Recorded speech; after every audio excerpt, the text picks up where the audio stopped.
Hello दोस्तों, आप सभी का आज के इस शो में तहे दिल से स्वागत है। कहते हैं एक अच्छी शिक्षा एक बेहतर भविष्य का आधार है। कुरान की सबसे पहली आयत है इकरा यानी पढ़ो। कहते हैं शिक्षा सबसे ताकतवर हथियार है जिससे आप दुनिया बदल सकते हैं, लेकिन ये शिक्षा सही वक्त में सही रास्ते और सही तरीके से होना उतना ही ज़रूरी है ताकि आपकी शिक्षा से आपको सही फ़ायदा मिल सके। आज के इस प्रोग्राम में हम कुछ अहम मुद्दों पर बात करेंगे, जैसे एजुकेशनल काउंसलिंग, यानी आपने कभी स्कूल जाने वाले बच्चों से पूछा हो कि उन्हें आगे जाकर क्या बनना है, तो 8वीं 9वीं 10वीं तक भी उन्हें ठीक से पता नहीं होता उन्हें आगे जाकर क्या बनना है। हालांकि 10वीं के बाद भी उन्हें पता नहीं होता आगे जाकर क्या बनना है, और कुछ बच्चों को पता भी हो तो उन्हें ये नहीं पता होता कि बनना कैसे है। तो इस प्रॉब्लम का सॉल्यूशन क्या है? दूसरा, माता पिता की काउंसलिंग। बच्चों के शैक्षणिक दौर में माता पिता की काउंसलिंग होना कितना ज़रूरी है? माता पिता अपने बच्चों को कैसे समझें? तीसरा, लड़कियों के लिए सही शिक्षा, सही कोर्स को चुनना। हमारी ये इच्छा है कि हर लड़की ज़्यादा से ज़्यादा पढ़ाई करे, लड़का और लड़की दोनों को पढ़ाई करने का समान मौका मिले, लड़कियां आसमान की हर ऊंचाई तक पहुँचे। लेकिन जैसा कि बहुत बार देखा जाता है, लड़कियों की शिक्षा बीच में ही रुका दी जाती है, चाहे वो शादी के लिए हो या और किसी वजह से। अगर आप लड़की की शादी जल्दी भी करवाना चाहते हैं तो उसके लिए सही शिक्षा या सही कोर्स कैसे चुनें जिससे वो ज़िंदगी भर किसी की मोहताज होने से बच सके। ऐसे कई सारे ज़रूरी मुद्दे जिस पर आज के इस प्रोग्राम में बात होगी, जो बच्चों के लिए और उनके माता पिता दोनों के लिए देखना बहुत ज़रूरी है। इन्हीं सभी मुद्दों पर बात करने के लिए आज हमारे साथ मौजूद है अशरफ रज़ा साहब, जो कि एक एजुकेशनल काउंसलर है और करियर काउंसलर है। अशरफ रज़ा साहब अशरफ IAS एकेडमी चलाते हैं, जहां इनके ज़रिए MPSC UPSC foundation course, professional spoken English classes, law classes, engineering classes, 11वीं और 12वीं science classes, D pharmacy B pharmacy classes, पहली से 10वीं सभी सब्जेक्ट के classes, child creative activity course जैसे बहुत सारे कोर्सेज चलाए जाते हैं, जिनकी वजह से आज तक बच्चों का बहुत फ़ायदा हुआ है। हमें उम्मीद है ये प्रोग्राम आपके और आपके बच्चों के भविष्य के लिए बेहद फ़ायदेमंद साबित होगा। ये एक मिशन है हमारे बच्चों के आने वाले कल को सुनहरा बनाने के लिए। इसका फ़ायदा हर उस बच्चे को होना चाहिए जो एजुकेशन हासिल कर रहा है, और इसके लिए हमें आपके साथ की बेहद ज़रूरत है। इस वीडियो को ज़्यादा से ज़्यादा लोगों तक पहुंचाने में हमारी मदद करें। अपने सभी दोस्तों रिश्तेदारों में इसे शेयर करें, इस वीडियो को लाइक करें, हमारे चैनल को सब्सक्राइब करें और हमारा हौसला बढ़ाएं। स्वागत है आपका हमारे इस प्रोग्राम में। आज हमारे साथ मौजूद है अशरफ रज़ा साहब, जो एक करियर काउंसलर है, श्रीरामपुर की एक जानी मानी शख्सियत है। अशरफ रज़ा साहब का बहुत बहुत शुक्रिया, बहुत बहुत आपका इस्तकबाल है आज के इस प्रोग्राम में।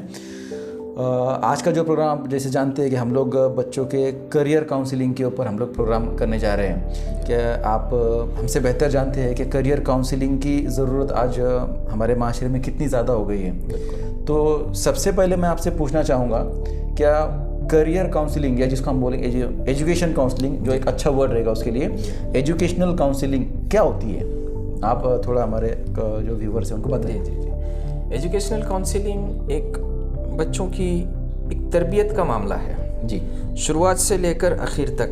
अगर बच्चा आपका फर्स्ट स्टैंडर्ड में भी है जी, या उसने तालीमी दौर अभी आपका शुरू किया है, बिल्कुल जी, तो वहाँ से लेकर वो जब तक अपनी एजुकेशनल लाइफ कंप्लीट नहीं कर लेता, मतलब फर्स्ट सेकंड थर्ड बिल्कुल 12th जो भी रहेगा, उस वक्त से लेकर तो अपनी एजुकेशनल लाइफ उसकी जहाँ तक हो, पूरा कंप्लीट करने तक का जो एक पीरियड है जी, उसे हम एक एजुकेशनल दौर कह सकते हैं उस बच्चे का। जी, शैक्षणिक बिल्कुल। उसी दौरान बच्चे की होने वाली जो काउंसलिंग है, इसे हम एजुकेशनल काउंसलिंग कहेंगे। मतलब आपको फर्स्ट स्टैंडर्ड में अगर आप है, सेकंड में है, थर्ड में, तो आपको किस तरीके से क्या क्या बनते जाना है, बिल्कुल, और आपको आगे जाके क्या करना है, इसे हम और ऑलवेज कीप इन माइंड कि जो एजुकेशनल काउंसलिंग होगी जी, वो कभी भी किसी पर्टिकुलर एक चीज को लेकर नहीं हो सकती है। ओके, एजुकेशनल काउंसलिंग एक ओवरऑल काउंसलिंग है, मतलब हर सब्जेक्ट से रिलेटेड, ओके, हर सब्जेक्ट से रिलेटेड, आपके इंटरेस्ट से रिलेटेड, जी, प्लस आप क्या करना चाह रहे हैं, कहाँ पर आपका जिसे हम कहेंगे स्कोर अच्छा है जी, कौन से आपके वीक जोन है, कौन सा आपका स्ट्रांग जोन है, जी, इन सारी चीज़ों को एक साथ लेकर एजुकेशनल काउंसलिंग आगे चलती है।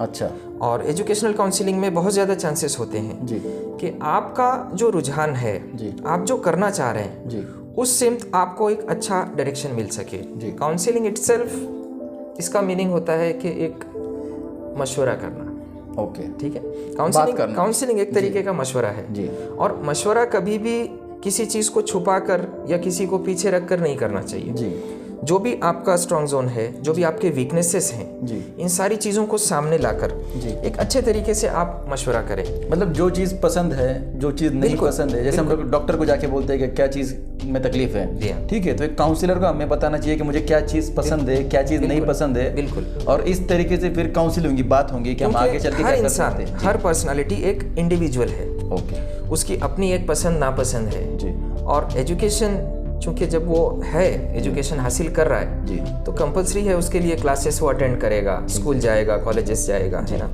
तो वहाँ पर एजुकेशन के साथ वो अपनी पर्सनालिटी को मैच कर सके, बराबर है। ये सबसे पहला पर्सनालिटी का मकसद है। पर्सनालिटी का क्या मतलब है, वो थोड़ा हमें समझाए जी, तो। पर्सनालिटी देखिए किसी एक पर्टिकुलर चीज़ को नहीं कहते हम। जी। फॉर एग्जांपल, अगर कोई इंसान है, अच्छा गुड लुकिंग है, जी, खूबसूरत है दिखने में, जी, तो आमतौर पर ये एक उसके लिए नज़रिया बनाया जाता है कि इसकी अच्छी personality है। और हाँ, बहुत गुड पर्सनालिटी है जी, ना। जी, पर्सनालिटी बहुत अच्छी है भाई, हेयर स्टाइल बहुत अच्छा है। जी, देखिए, आमतौर पर ये मकसद नहीं होता पर्सनालिटी का, ओके, ना ये मतलब है। जी, पर्सनालिटी का मतलब ये है कि ओवरऑल उसकी खासियत क्या है। अच्छा, वो इंसान कैसा है, और हाँ जी, ओवरऑल परफॉर्मेंस उसका कैसा क्या है, पसंद है, क्या हाँ, नहीं पसंद है, क्या करना बिल्कुल। अच्छा लगता है। जब पर्सनालिटी की बात आएगी जी। तो लाइफ का हर एक टॉपिक, या जिसे हम कहेंगे हर एक उसकी चीज़ जी। जो अहमियत रखती है, जी, वो सारी चीज़ों को उसमें ऐड किया जाएगा जब पर्सनालिटी का तस्करा होगा। अच्छा। फॉर एग्जांपल, भाई उसका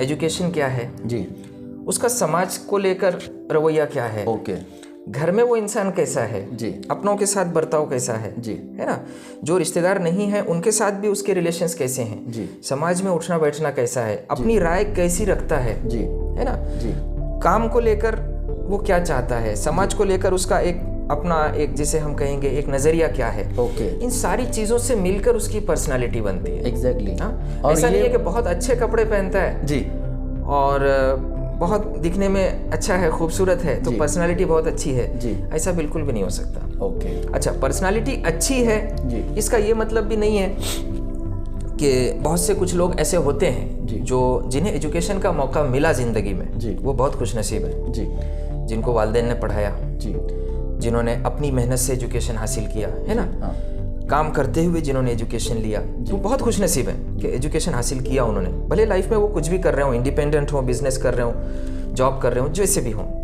लेकिन जिन्हें एजुकेशन का मौका नहीं मिल सका ज़िंदगी में, जी, है ना, उन्हें भी कभी हमें नीचा समझकर या उन्हें गिराकर नहीं देखना चाहिए। पर्सनालिटी को देखने का ये भी एक नज़रिया है। ओके, अगर कोई इंसान पढ़ा लिखा नहीं है, जी, तो ऐसा नहीं है कि उसकी पर्सनालिटी नहीं होगी, सही है, वहाँ भी एक एस्पेक्ट है उसकी पर्सनालिटी को देखने का जी, कि उसकी पर्सनालिटी क्या है। अगर कोई पढ़ा लिखा नहीं है लेकिन हो सकता है उसके ख्यालात बहुत अच्छे हों, जी, बहुत सारे लोग हैं इस तरह। काम बहुत अच्छे कर रहा हो, जी, समाज में लोगों को आगे बढ़ाना चाहता हो, तो है ना? पर्सनैलिटी से जोड़ के हमें एजुकेशन, हाँ, सिर्फ एजुकेशन को नहीं जोड़ा जाएगा पर्सनालिटी से। जी, पर्सनालिटी को जब देखा जाएगा तो उसकी ओवरऑल ऑब्जर्वेशन उसका होगा ओके, कि उसके अंदर क्या क्या चीज़ें हैं। Okay. कोई इंसान बहुत ज़्यादा पढ़ा लिखा है, जी, बहुत अच्छा उसका एजुकेशन है, जी, लेकिन बड़ों का रिस्पेक्ट उसके अंदर नहीं है, ओके, ठीक है, माँ बाप की इज्जत उसके अंदर बिल्कुल भी नहीं है, जी, समाज को लेकर अच्छे ख्यालात नहीं रखता, जी, तो फिर उसकी पर्सनालिटी को आप कैसे जज करेंगे अगर हम ये रख लें कि क्राइटेरिया एजुकेशन हो। जी, ठीक है, ओके, तो personality it depends on your behaviour, okay, है ना, और बिहेवियर हर तरीके से कवर करेगी वो आपका। तो मतलब ये चीज़ है कि जब भी हम एजुकेशन काउंसलिंग करेंगे तो ये बात होना ज़रूरी है, क्या चीज़ अच्छा लगती है, क्या चीज़ बुरी है, उसका नज़रिया क्या है, और उससे पता चलेगा उसे आगे किस मोड़ पे किस वे में जाना चाहिए। जब हमने काउंसलिंग देखिए, चूँकि जब हमने एजुकेशनल काउंसलिंग की तरफ जब हम आ गए जी, सबसे पहली चीज़ काउंसलिंग जी। अब इसमें वेरिएशंस आ जाते हैं, पर्सनल काउंसलिंग है, एजुकेशनल काउंसलिंग है, करियर काउंसलिंग है ना, फिर लाइफ काउंसलर्स होते हैं, लाइफ काउंसलिंग, जैसे भाई लाइफ में कुछ प्रॉब्लम है उनका काउंसलिंग चल रहा है। तो बहुत सारी तरीके की काउंसलिंग्स हैं, लेकिन जब हमने स्पेसिफिक एक एजुकेशनल काउंसलिंग पर जो आज हमारा डिस्कशन हो रहा है या उसे हमने एज ए टॉपिक लिया है, तो एजुकेशनल काउंसलिंग में ये देखा जाएगा कि एक पर्टिकुलर पर्सनालिटी वो एजुकेशन में कहाँ पर इंटरेस्ट रखती है, या अगर एजुकेशन ले ले तो वो आगे किस तरीके से आगे बढ़ेगी, दैट इज एजुकेशनल काउंसलिंग। तो क्या एज होती है, मतलब अगर एजुकेशन काउंसलिंग मतलब आगे आपको first standard, second standard, third standard या फिर 10th, एक उम्र क्या होती है कि किस वक्त में काउंसलर से बात करनी चाहिए, किस वक्त में काउंसलिंग करना चाहिए, क्या इस उम्र तक ही कर सकते हैं, कि समझो ग्रेजुएशन तक ही कर सकते हैं, एक उम्र होती है कि इस तरीके से? जी, बहुत अच्छा सवाल किया आपने जी। एजुकेशनल काउंसलिंग मैंने पहले भी कहा जी, जहाँ से आपने एजुकेशन स्टार्ट किया जी, काउंसलिंग की ज़रूरत वहीं से शुरू हो जाती है। जैसे हम कहें अगर पहला मदरसा क्या है, जैसे फॉर एग्जांपल पहली स्कूल क्या है, तो माँ की गोद होती है, बराबर है ना, माँ ने वहाँ से हर एक चीज़ सिखाया बच्चे को, सही है। लेकिन जब वो बच्चा किसी एजुकेशनल इंस्टीट्यूट का पार्ट है, वहाँ एजुकेशन ले रहा है जी, तो फर्स्ट स्टैंडर्ड से फोर्थ स्टैंडर्ड तक, फर्स्ट टू फोर्थ, ये मैं कोठारी कमीशन के हिसाब से बात कर रहा हूँ जो अभी तक हम फॉलो कर रहे हैं, है ना। जब NEP 2022 जैसे हम कंप्लीटली जब स्टार्ट हो जाएगा तो फिर टर्म्स कुछ चेंज हो जाएंगी, जैसे अभी से स्टार्ट हो चुकी हैं, 6 साल कंप्लीट होने के बाद हम फर्स्ट में आ रहे हैं, है ना, कोई भी बच्चा, तो ये शुरुआत है NEP की। ओके, तो हम ये कह रहे थे कि फर्स्ट टू फोर्थ अभी जो चल रहा है जी, कुछ सालों तक और चलेगा जी, यहाँ पर ज़रूरत होती है ज़्यादा से ज़्यादा कि हम उनके वालिदैन की काउंसलिंग करें। ठीक है, फर्स्ट टू फोर्थ, क्योंकि बच्चा इतना समझदार नहीं होता, बच्चे को समझेगा नहीं, काउंसलिंग अगर करेंगे तो समझेगा ही नहीं उसको, या अगर समझ भी गया तो आपकी बातों को मानेगा नहीं जी, है ना। हाँ, क्योंकि फर्स्ट टू फोर्थ के बच्चे कैसे होते हैं ये तो हमें एक्सप्लेन करने की ज़रूरत नहीं है। कोई बच्चा बहुत ज़्यादा ज़िद्दी है, कोई बहुत हर एक का एक अपना अपना, जैसे हम कहें बच्चों का एक ये है रिएक्ट करने का एक तरीका अलग है, तो वो भी एक काउंसलिंग है सर, वो अलग होती है, वो कभी हम डिस्कस करेंगे इत्मीनान से जी। तो एजुकेशन पर जब हम आते हैं फर्स्ट टू फोर्थ जी, यहाँ पर वालिदैन की काउंसलिंग बहुत ज़्यादा ज़रूरी है, पेरेंट्स की ओके, बिल्कुल कि फर्स्ट स्टैंडर्ड में अगर आपका बच्चा है जी, कौन से ऐसे सब्जेक्ट्स हैं जहाँ पर उसे तवज्जो देने की ज़रूरत है, ठीक है, कौन से सब्जेक्ट्स ऐसे हैं जिनमें आगे चलकर सेकंड या थर्ड स्टैंडर्ड के बाद उसे ज़्यादा मेहनत की ज़रूरत पड़ेगी, उसे अभी से कवर कराया जाए। बेसिक न्यूमेरेसी है, लिटरेसी स्किल्स हैं, ये सारी चीज़ें जैसे अगर आप फर्स्ट स्टैंडर्ड से कवर करते चलें उनकी, तो होता यह है कि जब बच्चा मैथ्स की बुक देखता है या साइंस की बुक देखता है, उसके लिए वो कोई नई चीज़ नहीं होती अगर बचपन से इन चीज़ों की थोड़ी थोड़ी आप प्रैक्टिस कराते रहें। प्लस वालिदैन को ये समझाना भी बहुत ज़्यादा ज़रूरी होता है कि फर्स्ट टू फोर्थ बच्चों की एक ऐसी एज है जहाँ पर आप सिर्फ उन्हें इंस्ट्रक्शंस दें, आदत लगाएं कि वो अच्छे से पढ़े, ठीक है ना। ये एज वो नहीं होती है कि वहाँ पर आप उनके साथ सख्ती का रवैया इख्तियार करें, बहुत ज़्यादा आप उन्हें बिल्कुल टाइम के हिसाब से बैठा रहे हो जी, है ना, कि नहीं 3 घंटा पढ़ना ही पढ़ना है जी, 4 घंटे से पहले आप उठ नहीं सकते जी, ये नहीं किया तो खाना नहीं मिलेगा, ये नहीं होना चाहिए फर्स्ट टू फोर्थ, क्योंकि वो बच्चे की एक ऐसी एज है जहाँ पर उसका एक्विजिशन पावर बहुत ज़्यादा स्ट्रांग होता है। फर्स्ट टू फोर्थ जी, बच्चा कम से कम 20 से 22 लैंग्वेजेस सीख सकता है 7 से 8 साल की उम्र तक, अगर उसे अच्छे से गाइडेंस किया जाए, इतना एक्विजिशन स्ट्रांग होता है उसका।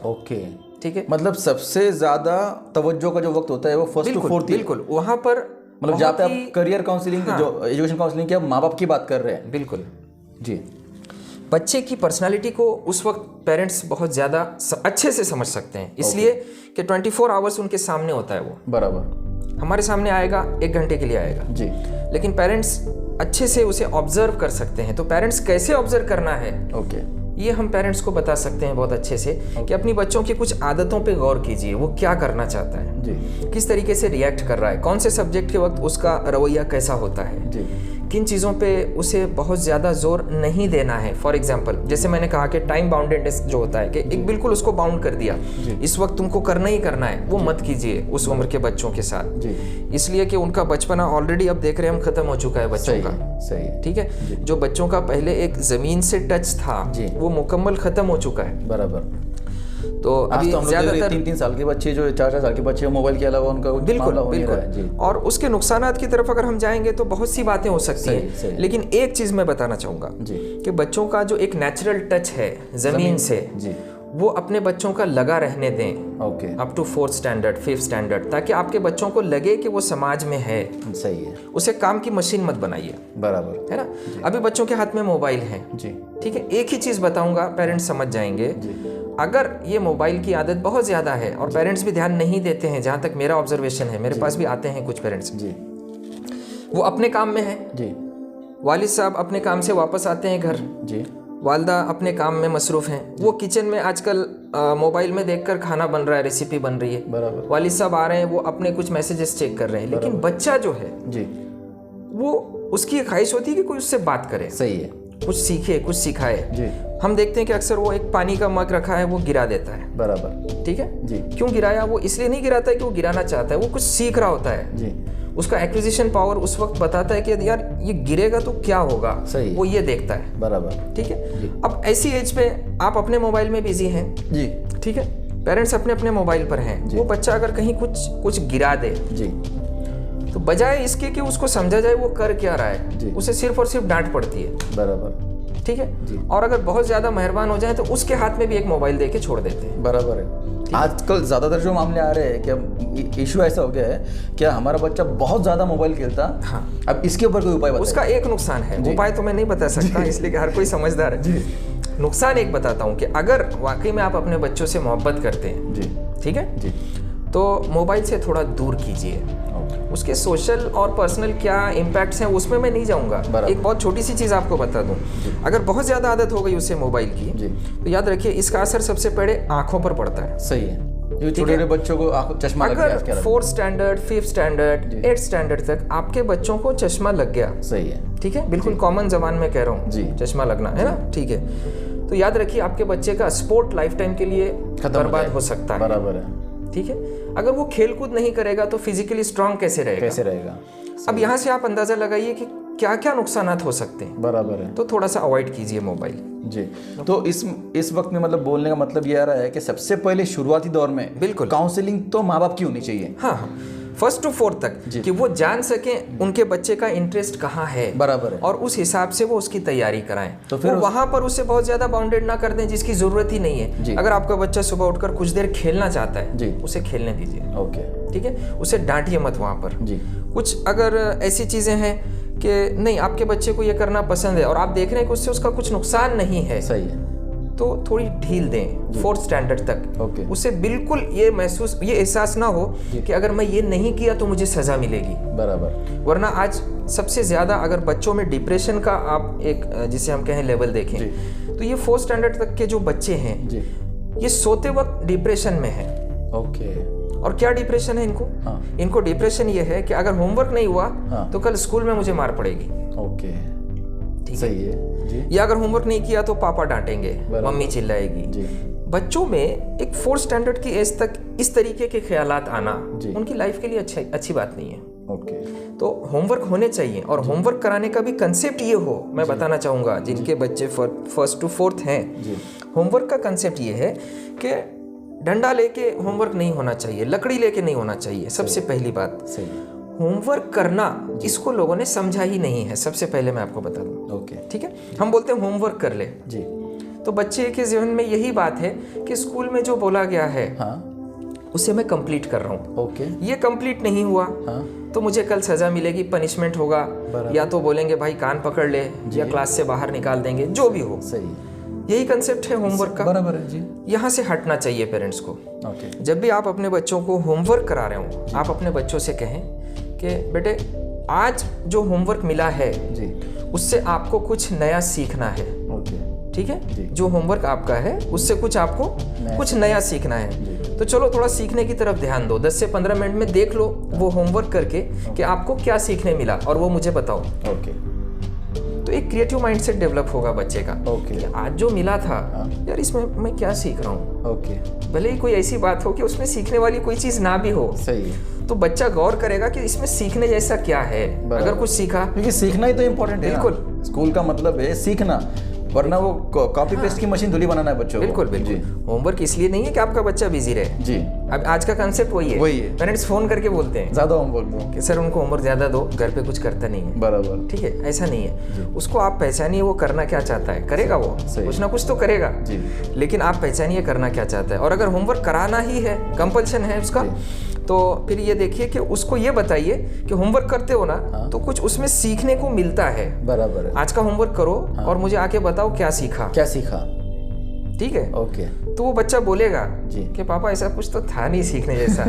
तो ठीक है, वो एक्सेप्टेबल है। ठीक है। लेकिन उसका माइंडसेट वो बनना चाहिए। माइंडसेट वो हो जी कि सर कुछ तो सीख रहा हूँ कि ओके, तो होमवर्क का मेन मकसद तो बर्डन नहीं आएगा। जी। होमवर्क का बर्डन नहीं आएगा। कुछ कुछ लोगों को देखा है, छोटी उम्र के नहीं तो बड़ी उम्र के, होमवर्क जब करते हैं, नोट्स वगैरह निकालने हैं, कॉलेज लाइफ में भी कान में हेडफोन लगा लिया होता है, कभी कान में गाने चल रहे हैं, इधर का इधर पेस्ट कर रहे हैं। ठीक है, तो इस तरीके से होमवर्क चल रहा है फिलहाल में। और होमवर्क नाम ही इस चीज का हो गया है जी कि आपको घर पे बिजी रखा जाए। ओके।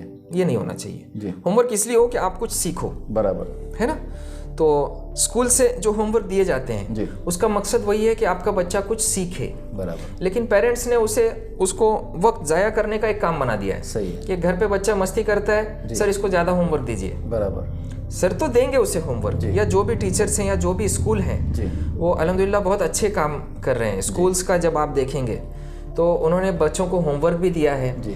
टीचर्स ने उनकी आइडेंटिटी, जैसे हम कहेंगे बच्चा ये क्या बनना चाहता है, जी, उसमें भी पेरेंट्स की मदद की है। बराबर। लेकिन पेरेंट्स का रुझान थोड़ा कम होता है बच्चों की तरफ, वहाँ तवज्जो दिलाने की ज़रूरत है कि टीचर्स जो आपको गाइड कर रहे हैं स्कूल से, उस पर थोड़ी तवज्जो दें। तो जैसे आपने बोला पेरेंट्स का, कई बार क्या होता है कि पेरेंट्स का कुछ पेरेंट्स के मालूम ऐसा होता है कि वालिद साहब को, पिताजी को पता ही नहीं होता है कि बच्चा कौन से स्टैंडर्ड में जा रहा है। मैं वही कह रहा हूँ ना। ओके।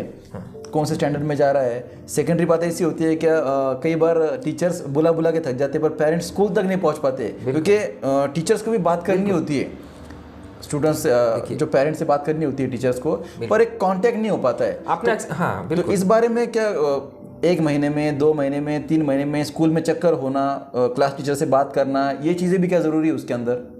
बिल्कुल। स्कूल तो चाहती है कि पेरेंट्स आएँ। पेरेंट्स मीटिंग किस लिए होती है? जी, आपने सुना होगा पेरेंट्स मीटिंग होती है जी, है ना। ओपन हाउस होते हैं जी स्कूल्स में जी। तो स्कूल का सबसे पहला मकसद यही होता है जी कि पेरेंट्स भी हमसे जुड़ें। जी। स्कूल ये चाहती है जी। और ख़ासकर मैं तो देखता हूँ, मेरा बहुत से स्कूल में भी जाना आना है अल्हम्दुलिल्लाह, हमारा भी जो स्कूल है जी। तो एक चीज़ जो मैंने समझी जी, स्कूल के टीचर्स हों या मैनेजमेंट हों, इस बात को लेकर वो भी नाराज़ रहते हैं कि पेरेंट्स उतना कांटेक्ट बना नहीं पा रहे हैं जितनी की ज़रूरत है। जी, ठीक है। क्योंकि अगर पेरेंट्स और स्कूल ये दोनों अगर मिलते हैं तभी बच्चे का फ़ायदा है। जी। और स्कूल का हमेशा ये एक्सपेक्टेशन होता है, इसलिए कि जो स्कूल चला रहे हैं जी, या जो टीचर्स वहाँ टीचिंग कर रहे हैं जी, वो इन बातों से बहुत अच्छी तरीके से वाकिफ़ हैं जी। कि, और वो खासकर जब बुलाते भी है ना तो उनका मकसद काउंसलिंग ही होता है। बराबर। कि पेरेंट्स के साथ बातें हो सके जी। जो उनके बच्चों में कमी है या जो उनका बच्चा बहुत अच्छा करता है। सही है। ये क्या है? ये भी तो एक तरीके की काउंसलिंग ही है। जी, ठीक है ना। तो यहाँ से अगर तवज्जो नहीं होगी जी, तो फिर काउंसलिंग की ज़रूरत और ज़्यादा बढ़ जाती है बच्चों को। बराबर। ठीक है। तो पेरेंट्स को इस बात का खास ख्याल रखना है कि जब भी स्कूल से बुलाया जाए तो वो ज़रूर पहुँचे और स्कूल को थोड़ा सा कोऑपरेट करें। जी। स्कूल है ही इसलिए कि वो आपके बच्चों की पर्सनालिटी बनाना चाहता है। सही है। और बहुत अच्छा कर रहे हैं। जी। स्कूल बहुत अच्छा कर रहा है अल्हम्दुलिल्लाह। जी। लेकिन पेरेंट्स की तवज्जो उस तरफ थोड़ी कम है, वो रुझान बढ़ना चाहिए तो कि स्कूल को सपोर्ट करें। जी। तो फर्स्ट एंड फोर्थ तक तो आपने समझ लिया क्या पेरेंट्स का काम होता है। तो फिर एक सही उम्र जिसे बोलेंगे हम, क्या इस वक्त में बच्चों से काउंसलिंग होनी चाहिए? क्या वो 5th है, 6th है, 8th में होनी चाहिए, 10th में होनी चाहिए? एक प्रॉपर जिसको एज बोलेंगे कि इसके बाद में कम से कम आके किसी काउंसलर से मुलाकात करनी चाहिए। बिल्कुल। या अपने टीचर से हो, किससे हो, पर एक प्रॉपर एज क्या होती है, क्या किस चीज़ को हम बोलेंगे? 8 to 10 स्टैंडर्ड इसके लिए बहुत अच्छा पीरियड है लाइफ 8वीं का। से 10वीं। बिल्कुल बिल्कुल जी। 8वीं से 10वीं एक बहुत अच्छा क्योंकि वक्त है। 10वीं में बच्चों को चुनना होता है आगे कहाँ जाना है। 10वीं तो वो वक्त है सर कि अब मौका नहीं है एक कदम आगे रखने का। जी।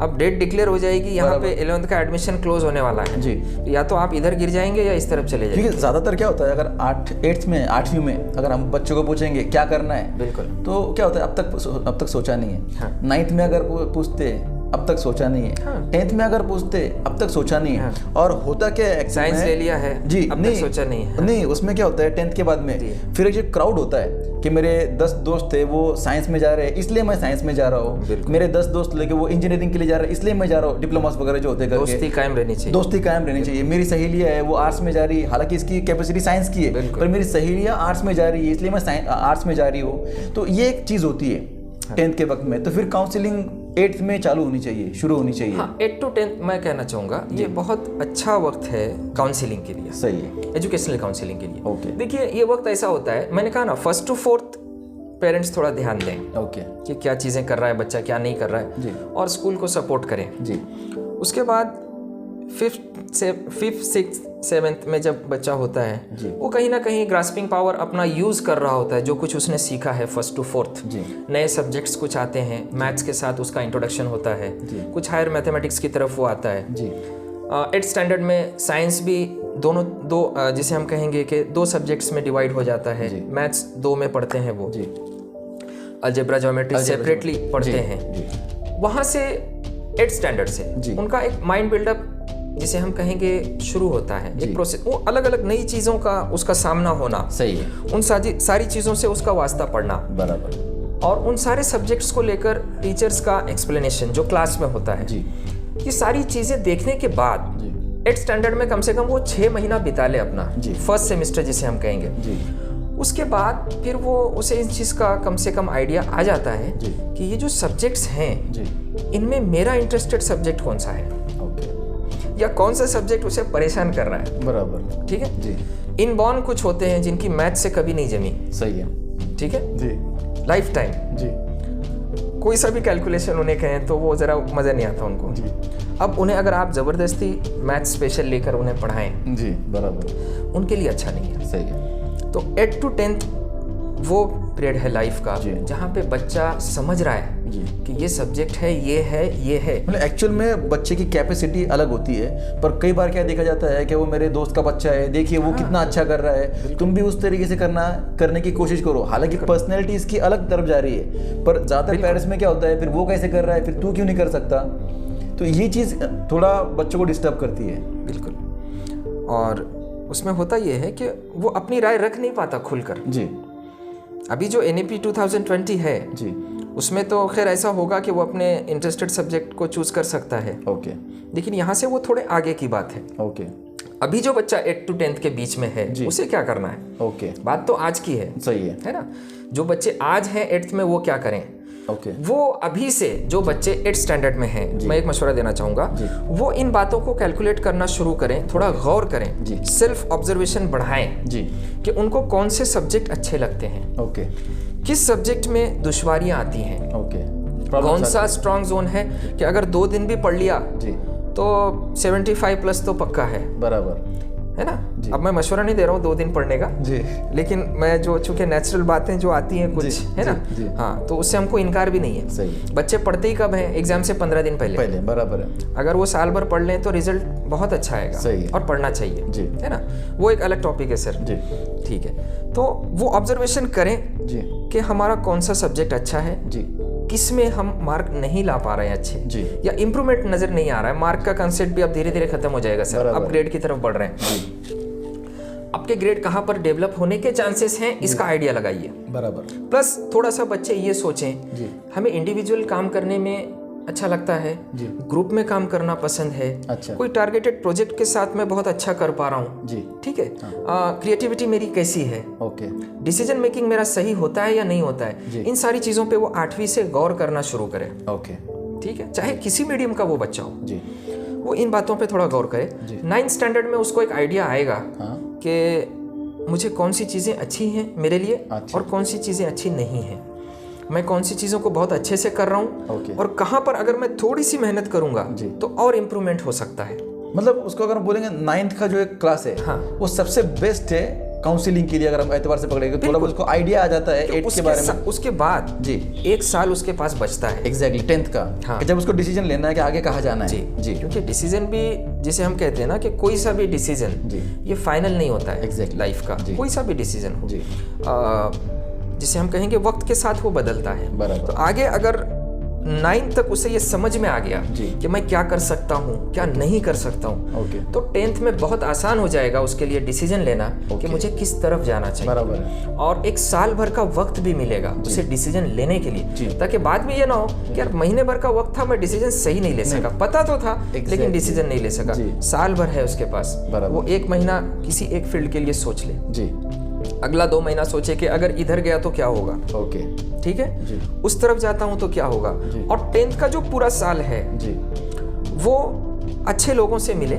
जी जो स्पेशल पर्टिकुलर किसी एक फील्ड को, जिसे हम कहेंगे वो जिसे हम कहें बिलोंग करते हो, जी उनसे वो मिले, मुलाकात करे, वालिदैन के साथ जाए, सही है। पूछे कि सर आपके फील्ड में चैलेंजेस क्या हैं, ओके मुझे आपकी फील्ड बहुत पसंद आ रही है जी लेकिन यहाँ पर क्या क्या चैलेंजेस हो सकते हैं, और मेरा तो ये स्ट्रॉन्ग जोन है, तो मैं इस फील्ड में आ सकता हूँ क्या, सही है। ठीक है। एक तो वो भरपूर वक्त मिलेगा, बहुत बेहतर तरीके से गाइड कर भरपूर पाएंगे। वक्त मिलेगा जी और उसके बाद भी ये चीज़ ज़रूरी है जी। कि किसी के भी मशवरे पर, जी जिसे हम कहें 100% वो बच्चा, हो सकता है कि सामने वाला जो आपको जज कर रहा है बराबर वो सही तरीके से नहीं कर सका, सही है। तो 2 से 3 बार आप अलग अलग जगह पर लोगों से मिलें, जी। हाँ, चाहे वो काउंसलिंग हो या आपकी पर्सनल मीटिंग हो, ओके। आप एक उनसे आइडिया लें कि सर हम क्या बेहतर कर सकते हैं, बराबर। कौन सी चीज़ें हम अच्छी कर सकते हैं, जी और उसके बाद वो डिसीजन लें कि उनको क्या करना है। जी और उस डिसीजन में भी मैं एक चीज़ सिर्फ बताना चाहूँगा, बातें तो बहुत सी हैं उसमें, जी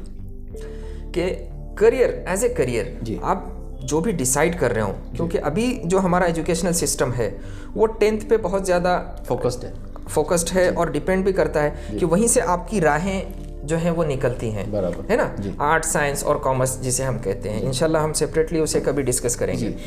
तो वहाँ से आपने कोई एक फील्ड ले ली तो बैक गियर लगाना बहुत मुश्किल होता है, रिवर्स वहाँ से नहीं हो सकता है, उसी फील्ड में आपको फिर आगे बढ़ना है, बराबर है। ठीक है। तो एक इम्पॉर्टेंट मोमेंट है कि आप वहाँ पे डिसीजन ले रहे हो। जी तो करियर तो आपने डिसाइड कर लिया जी कि फील्ड आपको बहुत अच्छी लगती है, जी लेकिन ज़रा सा ठहर के, जी थोड़ा सा वक्त लेकर वहाँ पर इस बात का भी अंदाज़ा लगाएं आप जी कि ये फील्ड तो मेरे दिमाग के हिसाब से है, जी बिल्कुल मेरी पर्सनालिटी को भी सूट कर रही है, मैं सब कुछ कर रहा हूँ, लेकिन थोड़ा सा अंदाज़ा ये भी लगाएं कि फाइनेंशियली वहाँ पर मेरे फ़ायदे क्या रहेंगे, फाइनेंशियली ग्रोथ क्या रहेगी, पैसे कितने मिलेंगे। बिल्कुल, हाँ, अगर बिल्कुल आसान में कह दें उसे, ताकि वो एंड ऑफ द मोमेंट क्या करना है, घर वालों की ज़रूरत है, पैसे कमा के लाना है। बिल्कुल बिल्कुल, ये चीज़ भी और ज़रूरत है। आपके एजुकेशन का मकसद तो पैसा नहीं है, एग्जैक्टली लेकिन ज़रूरत आपकी ज़रूरत है, जी।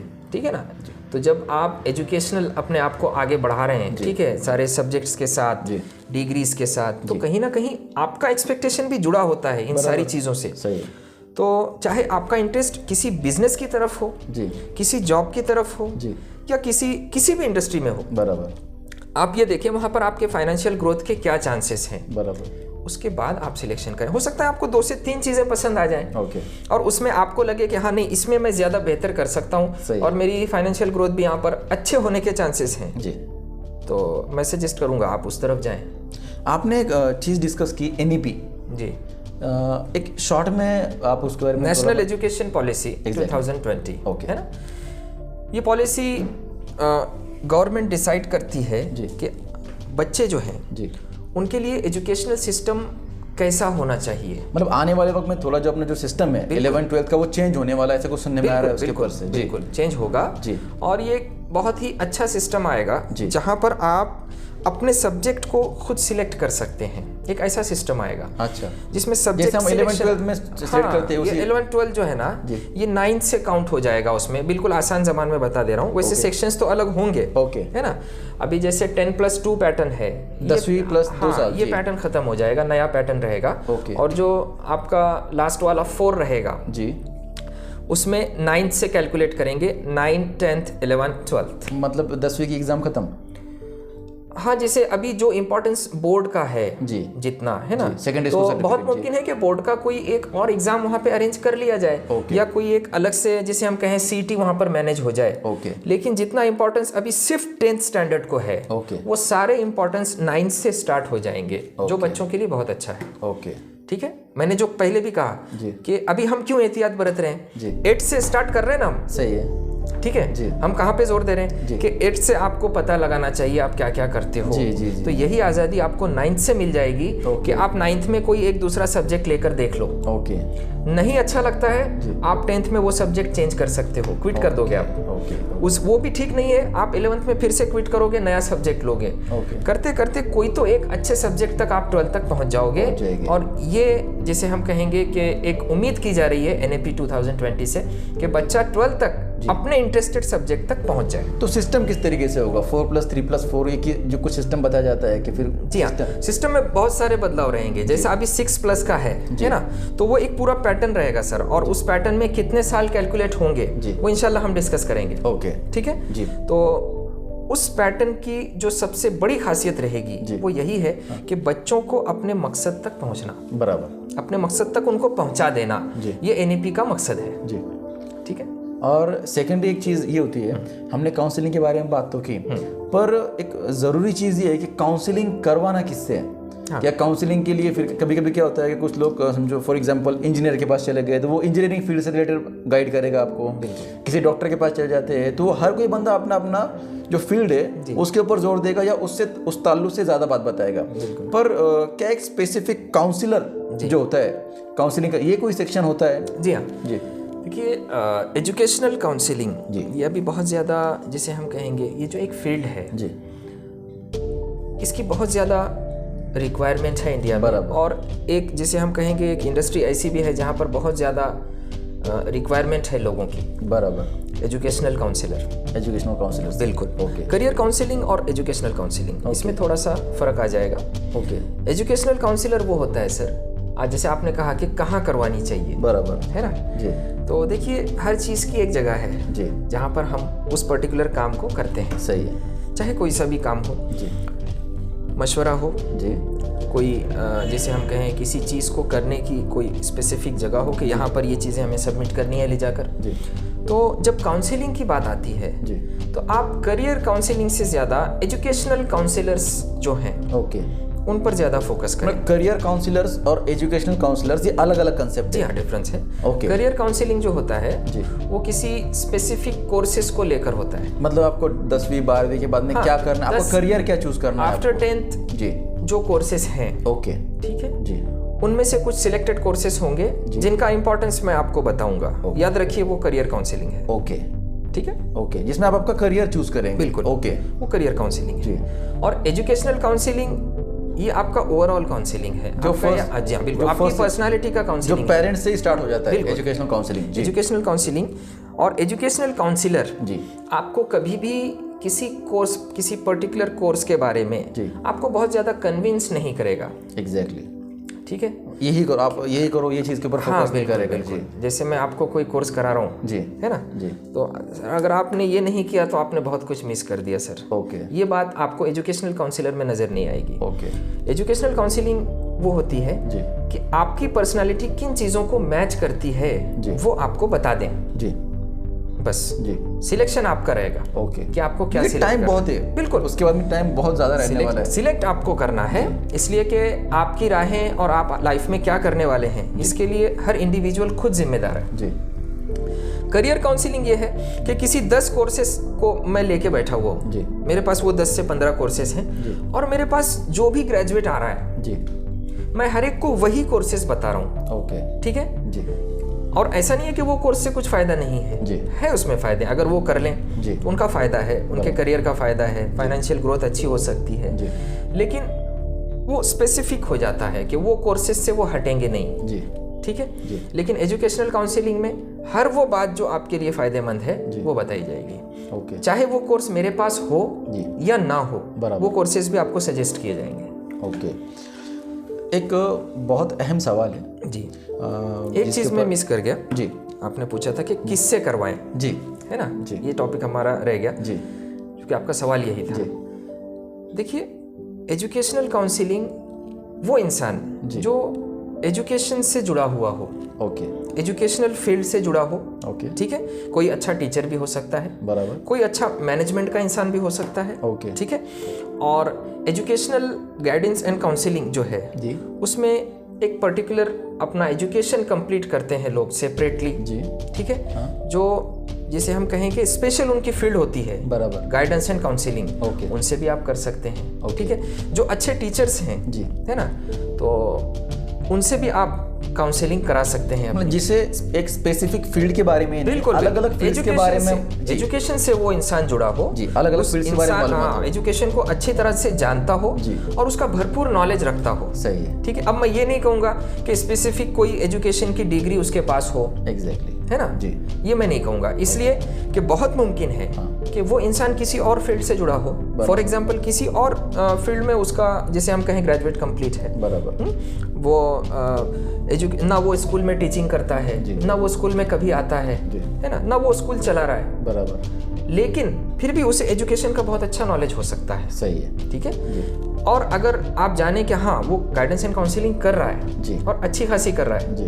तो आप उससे मशवरा ले सकते हैं, बिल्कुल। हाँ, कितना अमल करना है उस पर, ये आपकी जिम्मेदारी है। ओके, एक बहुत अहम सवाल है अशरफ भाई, क्या ये सवाल जुड़ा है लड़कियों के एजुकेशन से रिलेटेड, तो थोड़ा इम्पोर्टेंट है इसलिए क्या देखने के लिए मिल रहा है क्या लड़कियों का एजुकेशन ये बीच में से स्टॉप हो जाता है। अच्छा, कोई लड़की एकेडमिक्स के अंदर बहुत अच्छी है, 10वीं हो गई, 11वीं हो गई, 12वीं हो गई, और 12वीं साइंस किया, कोई भी जो फैकल्टी चाहिए उसको वो किया, फर्स्ट ईयर सेकेंड ईयर में एडमिशन ले लिया, और अचानक से शादी तय हो जाती है जी। और फिर वो मामला ऐसा होता है कि अगर सेकंड ईयर में, थर्ड ईयर में आकर भी अगर लीव कर दे तो फिर वो मामला वो ना इधर के रहे ना उधर के रहे जी। ये कंडीशन पे लड़कियों का खुदा ही मिला ना विसाले सनम जी, ना इधर के रहे ना उधर के रहे हम, तो ये मामला होता है। तो क्या लड़कियों की कंडीशन, तो लड़के तो जो होते हैं, लड़कों का जो मामला है कि वो कोई ना कोई अपने पेरेंट्स का उनकी तरफ राय होती है कि इसको एजुकेशन कंप्लीट करवाना है, ठीक है, पर लड़कियों का बीच में से कभी कभी एजुकेशन टूट जाता है। अच्छा, तो क्या लड़कियों के मामलों में एक पेरेंट्स ने सबसे पहले काउंसलिंग पेरेंट्स की होनी चाहिए, या एक मिनिमम एज पेरेंट्स ने सोचनी चाहिए कि मैं अपनी बेटी को 18 साल की उम्र तक पढ़ाने वाला हूँ तो उस हिसाब से उसका एजुकेशन कराया जाए, कि मैं मेरे लड़की को 21 साल की उम्र तक पढ़ाने वाला हूँ, उस वक्त के बाद मुझे शादी करनी है, क्योंकि हर पेरेंट्स की अपने अपने बच्चों के लिए अलग अलग राय होती है। तो मैं मेरे बच्ची को कहाँ तक किस उम्र तक पढ़ाने वाला हूँ, तो उसके लिए वो उम्र के अंदर बेस्ट ऐसी कौन सी चीज़ है कि वो फाइनेंशियली इंडिपेंडेंट हो जाए, तो ये चीज़ कितनी ज़रूरी है? सवाल का जवाब सर आपके सवाल में ही छुपा हुआ था जी, और लास्ट में वो बोल भी दिया आपने। अब मुझे नहीं लगता कि बोलने की ज़रूरत है जी। आपने एक लफ्ज़ कहा फाइनेंशियली इंडिपेंडेंट जी, ठीक है जी। तो देखिए, समाज में अच्छाइयाँ भी हैं, कुछ बुराइयाँ भी हैं, सही है, इस तरफ आपकी नज़र गई, बड़ी अच्छी बात है जी। तो मैं ये कहता हूँ कि कभी कहा जाता था जी कि पैसा जो है ये बुराई की जड़ है, बराबर, पैसों से बुराई होती है, पैसों से परेशानियाँ आती हैं जी, है ना। लेकिन जब आप इस बात को गहराई से कभी गौर करें या पढ़ें जी, एक बुक भी मैंने इस बात को बहुत अच्छे से एक्सप्लेन किया गया, अब नाम इसलिए नहीं लेना चाहूँगा कि कहीं पेड प्रमोशन ना हो जाए जी, उसमें बहुत अच्छे से उन्होंने बताया है जी कि देखिए, जो फाइनेंशियल आपकी कंडीशन है जी, वो बुराई की जड़ नहीं है। ओके, फाइनेंशियली स्ट्रांग नहीं होना जी, यही बुराई की जड़ है, बराबर, ठीक है जी। तो कहीं ना कहीं हमको सोच में तब्दीली लाने की ज़रूरत है, अपनी सोच को बदलना होगा जी, तब उसके कुछ रिजल्ट्स अच्छे आ सकते हैं। जैसे आपने बात की बच्चियों की जी, या उनके कभी जैसे हम कहें मैरिड लाइफ में उनके हैरेसमेंट की जी, है ना जी, ये सारे मसाइल जहाँ तक आप जानना चाह रहे थे, जो मुझे लगा बहुत ज़्यादा मामला क्या होता है, मैं खुले तौर पे बताना चाहूँगा कि हम थोड़ा हमारा समाज से ज़्यादा ताल्लुक आने की वजह से क्या हो जाता है, अगर कोई लड़की फाइनेंशियली इंडिपेंडेंट, मतलब खुद कुछ नहीं कमा सकती, और शादी के बाद में अगर उसको कोई दिक्कत आती है उसके ससुराल के अंदर, और वो ससुराल वालों को अगर खुदा न खास्ता, सब ऐसे नहीं होते पर कुछ कंडीशन में ऐसा पता है क्या इसके जो माँ बाप है अब इसको संभाल नहीं सकते जी, तो उस वक्त में ज़्यादा डोमिनेटिंग जो नेचर जो हो जाता है, डोमिनेटिंग जो नेचर होता है घर के, एक काम कर अभी नहीं होता है ना, निकल तेरे माँ बाप के वहाँ पे जी, तो इस तरीके का जो नेचर है, उस वक्त में माँ बाप भी इतने फाइनेंशियली स्टेबल नहीं होते हैं कि अपनी बच्ची की जिम्मेदारी उठा पाए। बिल्कुल। तो क्या हमें ये ज़रूरी है कि शादी से पहले ही बच्ची को इतना इंडिपेंडेंट कर दिया जाए? जी। क्या वो चाहे बाद में ससुराल की लाइफ में कोई तकलीफ आए, कुछ आए, बिल्कुल। तो ये खुद का गुजारा कर पाए? जैसे हम लड़कों के बारे में सोचते हैं, तो फाइनेंशियल इंडिपेंडेंट जो लड़की को भी करना उतना ज़रूरी है क्या आज के सोसाइटी के हिसाब से? तो हम लोग जितना देख रहे हैं कि बहुत ज़्यादा ज़रूरी है जी। कि अगर खुदा ना खास्ता बाद में अगर ठीक है ससुराल वाले बहुत अच्छी भी निकले, पर कुछ कंडीशन में आपका जो हस्बैंड है उनके ऊपर कोई मुसीबत आ जाए, बिल्कुल। तो उस कंडीशन में भी लड़की उसको हेल्प कर पाए जी। या खुद के लिए वो थोड़ी स्टेबलाइज हो जाती है। क्या खुदा ना खास्ता आगे चल के अगर कुछ अच्छा है या बुरा मामला है तो मैं माँ बाप के ऊपर बोझ नहीं बनूंगी, मैं कुछ ना कुछ कर लूंगी खुद के लिए। बिल्कुल। पूरा सवाल आपका डिपेंड करता है बस एक ही ज़रूरत से, अगर वो पूरी हो जाए जी, तो ऐसे कोई भी मसाइल बच्चों के करीब नहीं आ सकते जी। Life time. जी। जिस तरह लड़के ने अपना एक प्लान किया होता है जी, इस Planning, एज तक exactly. पढ़ाई, जी जी ठीक है, उस एज के बाद मैरिड लाइफ स्टार्ट होगी, जी। वहाँ से फिर फाइनेंशियल उनका ये रहेगा, ये काम, और यहाँ से वो अपने बाल बच्चे बराबर। जो भी है या अपनी फैमिली आगे लेकर चल सकता है। सेम प्लानिंग की ज़रूरत है गर्ल्स के साथ, बराबर। ठीक है, कि वो फाइनेंशियली इंडिपेंडेंट रहें जी और फाइनेंशियली स्ट्रांग रहें। जी तो ये जितने भी मसाइल हैं, चाहे किसी के परेशान करने से हों जी या नेचुरल जिसे हम कहें, कभी कभार कुछ प्रॉब्लम्स फैमिली में ऐसे क्रिएट हो जाते हैं जी। जिनसे ज़रूरत पड़ती है हर एक को इंडिपेंडेंट रहने की, बराबर। ठीक है। तो इंडिपेंडेंट उस वक्त तक इंसान नहीं हो सकता जी, जब तक वो फाइनेंशियली इंडिपेंडेंट ना हो, बराबर। ठीक है। इंडिपेंडेंट का बहुत ब्रॉड मीनिंग है जी, लेकिन उसके लिए ज़रूरत पड़ती है फाइनेंशियली इंडिपेंडेंट रहने की। जी। एजुकेशन यहाँ तक उन्हें ले लेना चाहिए जी या दिला देना चाहिए जी कि लाइफ में किसी भी मोड़ पर जी अगर उन्हें ये ज़रूरत महसूस हो जी कि अब मुझे अपनी फैमिली संभालनी है। अब एक इसमें सबसे गलत चीज़ क्या देखने मिलती है, क्या एजुकेशन दिला देना, मतलब कुछ लोग क्या करते हैं सर, क्या 10वीं तक पढ़ा देंगे, हमने हमारी जिम्मेदारी पूरी कर ली, अब जी हाँ। क्या 10वीं के बाद में कोई लड़की कुछ कमा सकती है? सिर्फ 10वीं करके, सिर्फ 12वीं करके या सिर्फ एजुकेशन करके? क्या एक कमाने के लिए कंसेप्ट क्या होती है कि आपका कोई एक लेवल ऑफ एजुकेशन कंप्लीट हो, या फिर अगर आप 10वीं 12वीं करना चाह रहे हैं तो फिर क्या सिर्फ कोई लड़की 10वीं 12वीं करके कोई कमाई कर सकती है? क्या फिर उससे बेहतर है कि अगर आप आपके बच्चे को 12वीं तक ही पढ़ाने वाले हैं तो फिर आप कोई बाई साइड जो हुनर्स होते हैं क्या आप वो उनके कंप्लीट करवा लें? अगर आप 10वीं करके आपकी बच्ची की शादी करवा दे रहे हैं, 12वीं करके आपकी बच्ची की शादी करवा दे रहे हैं, तो हो सकता है कि फिर आप एक काम करो, 10वीं करो, जो हुनर वाला जो कोर्स है उनका वो कोई करवा दो। बिल्कुल, मैंने वही कहा, वहाँ तक पढ़ा दें जी, कि जब भी ज़रूरत महसूस हो कि अब मुझे यहाँ से इंडिपेंडेंटली अपनी फैमिली संभालनी है, ओके, ठीक है, तो वो संभाल सकें। ओके, इतना एजुकेशन ज़रूरी है, ओके, ठीक है।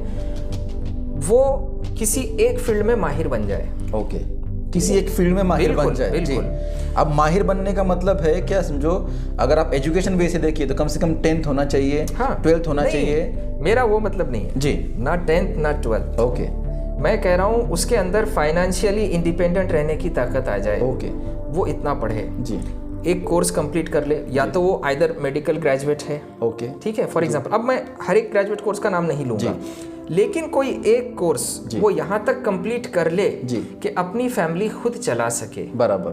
10th और 12th, अब तो मैं कहूँगा ग्रेजुएट से भी कुछ नहीं होता, बराबर जो है। प्लेन ग्रेजुएट है, ह्यूमैनिटीज की बात कर रहे हैं, एग्जैक्टली, जी, ठीक है, जब तक कि वो उस पर्टिकुलर सब्जेक्ट को पीजी के साथ, जी, पोस्ट ग्रेजुएशन किसी को नहीं, पोस्ट ग्रेजुएशन के बाद भी अगर वो प्रोफेसर बनना चाहता है, ओके, तो जब तक वो आइदर सेट और नेट ना कर ले, ओके, ठीक है जी, मैं कहूँगा वो मतलब इंडिपेंडेंटली, जिसे हम कहेंगे फाइनेंशियल इंडिपेंडेंट नहीं हो सकता, काम कहीं ना कहीं वो कर सकते हैं, जुड़ सकते हैं। जी, पोस्ट ग्रेजुएट है, आप चलिए सर यहाँ पढ़ाइए, जी, आप ये काम कर लीजिए, जी, इस लायक भी अगर वो है, पर इतना उम्र होने, इतना एजुकेशन होने के लिए तकरीबन 24-25 साल की, 27 साल की उम्र आपको पहुंच जाती होती। जी, तो इस एज तक लड़कियों को रखा नहीं जाता है। जी, लड़कियों को मैं खुली तौर पे बोल रहा होगा कि 18 साल से लेकर 21 साल की उम्र में लड़कियों का शादी का टाइम माँ बाप ने फिक्स किया होता है करके। तो 21, कुछ लोग पढ़ा रहे हैं, कुछ लोग 24-25 साल, 27 साल तक भी, तो उनके बाद में, पर कुछ लोग लड़कियों को जो है करके 10वीं हो गई, 12वीं हो गई, 12वीं हो गई, उनकी शादी करा दे रहे हैं। बिल्कुल, ठीक है, तो वो 12वीं का उसके लाइफ में कुछ फायदा होने वाला भी है या नहीं? क्योंकि अगर उसके बजाय अगर आपने ये बोला किसी एक फील्ड में हुनर, बिल्कुल बिल्कुल फील्ड में हुनर, तो फिर अगर आप उसके 10वीं करा दे और उसके बाद में कोई उसका ITI हो 2 साल का, बिल्कुल, जिसमें उसके हुनर आ जाए उस बेस के ऊपर, या 3 साल का कोई डिप्लोमा हो, 10th के बाद में अगर आप 12th कराना चाहते हैं और उसी की बजाय अगर आप कोई 3 साल का डिप्लोमा कोर्स करवा दे या जिसके बाद में वो कोई जॉब कर सके, तो ये चीज़ों के ऊपर सोचा जाना चाहिए। पर्सनल स्किल्स अच्छे हों, कम्युनिकेशन स्किल अच्छा हो जी, ठीक है। अब सिर्फ अगर कम्युनिकेशन स्किल को भी लेकर बात कर ली जाए जी, तो आज बहुत सारे जॉब अवेलेबल हैं जी, ठीक है जी। उसके अलावा जहां तक वो पढ़ सकें, है ना, ज्यादा से ज्यादा अगर उनका हस्बैंड सपोर्ट कर रहा है एजुकेशन के लिए, बड़ी अच्छी बात है, इसलिए कि आप उसको इंडिपेंडेंट बना रहे हो जी, है ना जी, वो अच्छी बात है। लेकिन जब बात कुछ लिमिटेशंस की आ जाए कि नहीं आफ्टर मैरिज एजुकेशन रुक जाएगा, बराबर, या रुक गया किसी वजह से, ऐसी जगह पर चले गए कॉलेजेस, अब तो सर कॉलेजेस नहीं है ये भी एक बहाना है, आप कर सकते हैं, सब कुछ अवेलेबल है, बराबर, ठीक है। लेकिन अगर सब कुछ होने के बावजूद भी रुक जाता है, या आप जो कहते हैं कि शॉर्ट पीरियड, सही है, ठीक है, तो शॉर्ट वक्त में ज्यादा से ज्यादा डिप्लोमास की तरफ थोड़ी तवज्जो होनी चाहिए। 10+2 10+3 का जो डिप्लोमा है, 10वीं के बाद में 2 साल का या 3 साल का डिप्लोमा होता है, वो भी मैं कहना चाहूंगा, कोई ऐसा डिप्लोमा ना कर लें जी कि आप इंडिपेंडेंट कुछ कर ही ना सकें, बराबर, है ना जी। कोई ऐसा कोर्स ना कर लें जी कि ग्रेजुएट तो किया जी, लेकिन अब उसके आगे जब तक आप उसको और स्पेशलाइज करके कोई एग्जाम नहीं करते हो, उस वक्त तक कोई फायदा नहीं है, ऐसा नहीं है, बराबर। अभी शॉर्ट टर्म जैसे अगर, हाँ, वहां पर भी कुछ वेरिएशंस आ जाएंगे। अगर वो बच्ची आर्ट से पढ़ी है जी, तो पर्टिकुलर उसके लिए कुछ सब्जेक्ट्स होंगे जहाँ पर वो डिप्लोमा कर ले। अगर उसका इंटरेस्ट टीचिंग फील्ड से रिलेटेड है, टीचिंग डिप्लोमा वो कर सकती है। फैशन एंड डिजाइनिंग का डिप्लोमा है, एविएशन डिप्लोमाज हैं, ठीक है।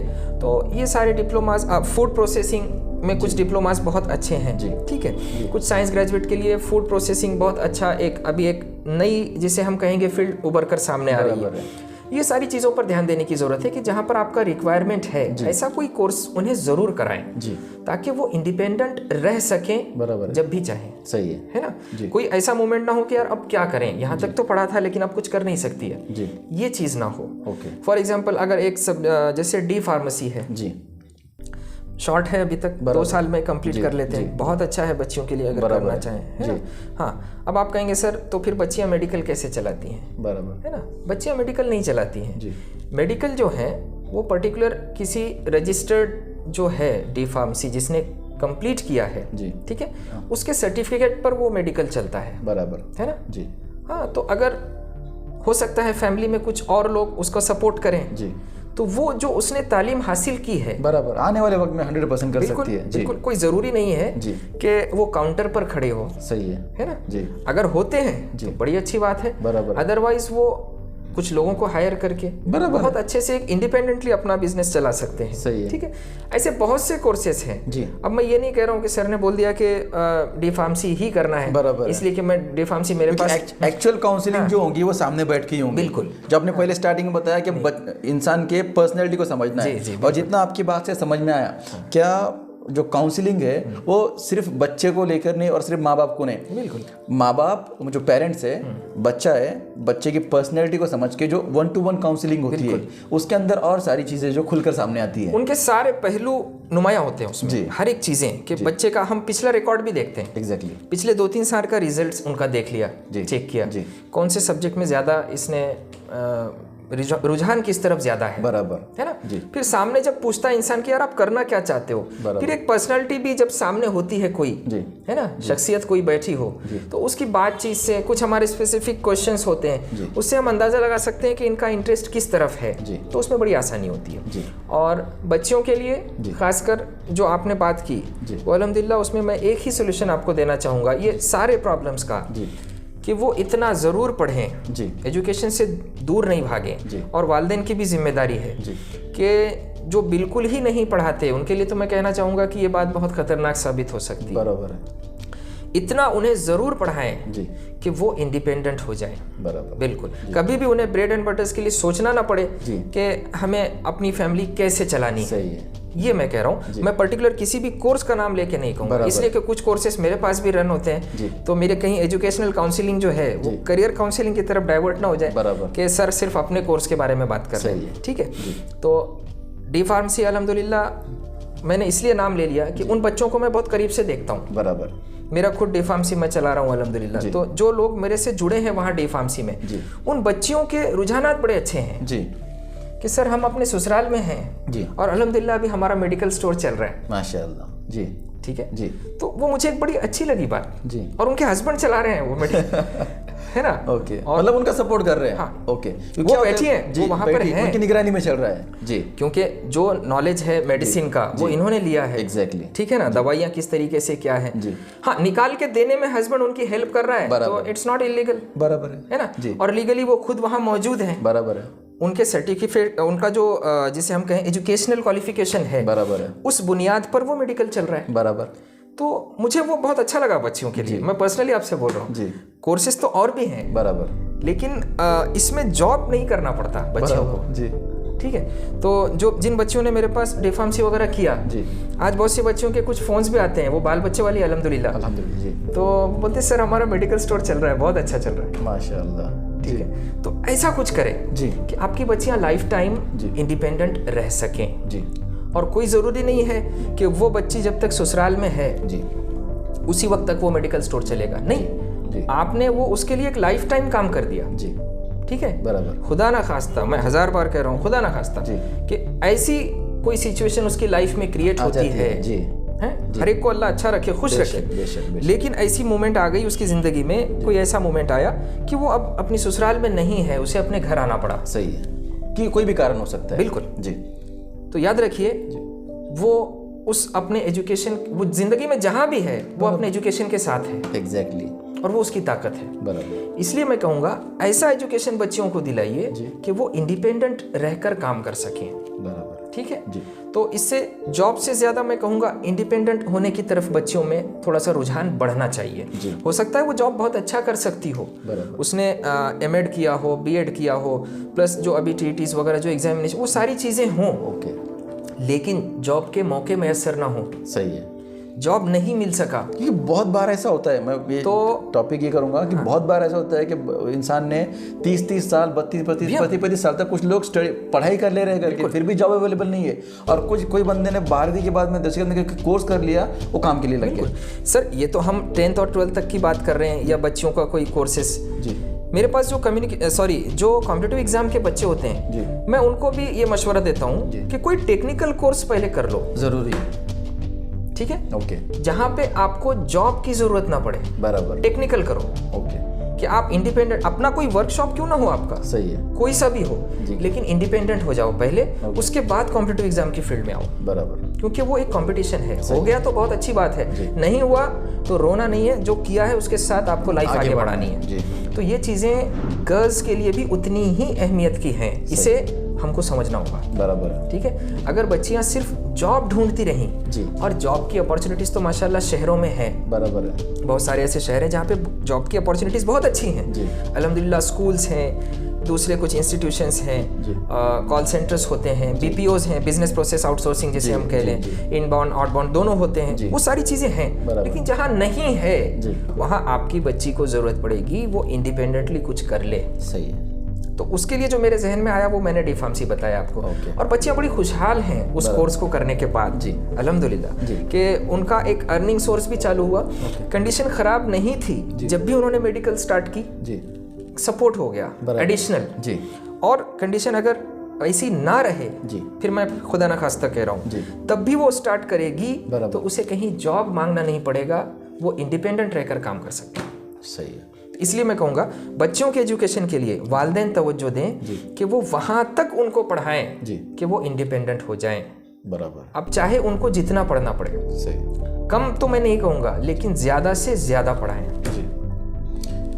बहुत सारी बातें आपसे डिस्कस हुई जी। और ये वीडियो हम लोग ज़्यादा लंबा नहीं करेंगे, इसी पे इसको स्टॉप इसलिए करेंगे कि हम लोग ये चाहेंगे इसके बाद में कि सेकेंडरी जो वीडियोस है आफ्टर 10th आफ्टर 12th, ये जो कुछ चीज़ें हैं इसको हम लोग अलग अलग वीडियोस में कवर अप करेंगे। बिल्कुल, बिल्कुल। आपने आपका कीमती वक्त हमें दिया और बहुत सारी जो चीज़ें जो व्यूवर्स तक पहुँची है इसकी एक्चुअल में सोसाइटी को बहुत ज़्यादा ज़रूरत है, तो आपका बहुत बहुत शुक्रिया इस चीज़ के लिए। और मैं सभी देखने वालों से भी रिक्वेस्ट करूँगा कि ये सब जो चीज़ें ये आप इसके ऊपर गौर करें। हमारा मेन मकसद ही यही था कि जो एजुकेशनल काउंसलिंग जो होती है इसकी अहमियत समझें कि आज का जो वक्त है, इस वक्त में एजुकेशनल काउंसलिंग बहुत ज़्यादा ज़रूरी है। और ख़ास तौर से हमें लड़कियों के बारे में थोड़ा अच्छी तरीके से सोचने की बहुत ज़्यादा ज़रूरत है।